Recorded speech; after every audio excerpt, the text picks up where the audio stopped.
Let's mic देश का मिजाज साउथ।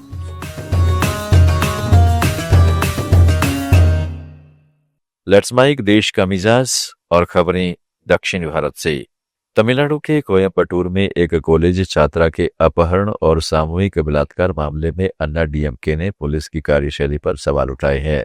पार्टी महासचिव पलानी स्वामी ने बयान जारी कर पूछा कि घटनास्थल पर पहुंचने के बावजूद पुलिस को पीड़िता का पता लगाने में 4 घंटे क्यों लगे। इतने लंबे समय तक 100 पुलिसकर्मी क्या कर रहे थे। उन्होंने मुख्यमंत्री एमके स्टालिन से मांग की है कि वे पुलिस की नाकामी पर सफाई दें।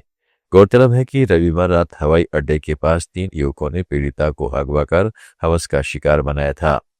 पुलिस सूचना मिलने के 10 मिनट के अंदर रात 11:30 बजे घटनास्थल पर पहुंची, लेकिन पीड़िता का पता सुबह 4 बजे चला।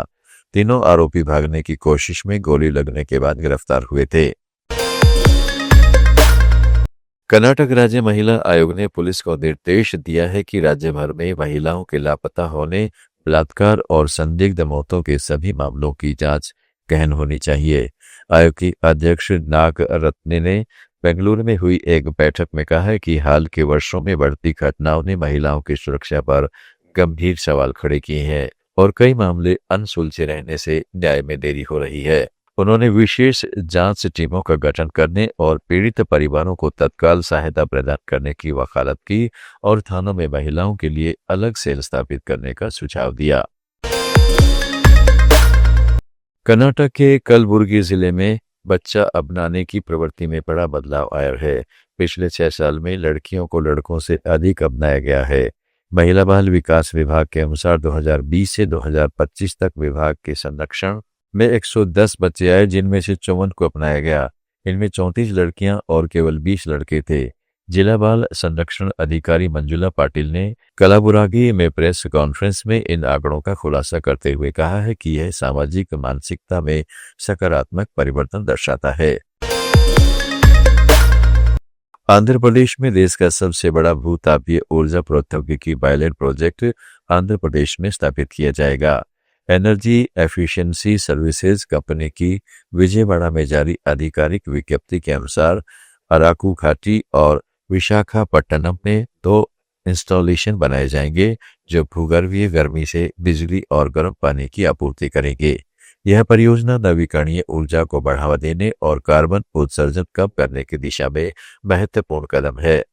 कंपनी के इस प्रयास में स्थानीय पर्यटन उद्योग को सस्ती और पर्यावरण अनुकूल ऊर्जा मिलेगी।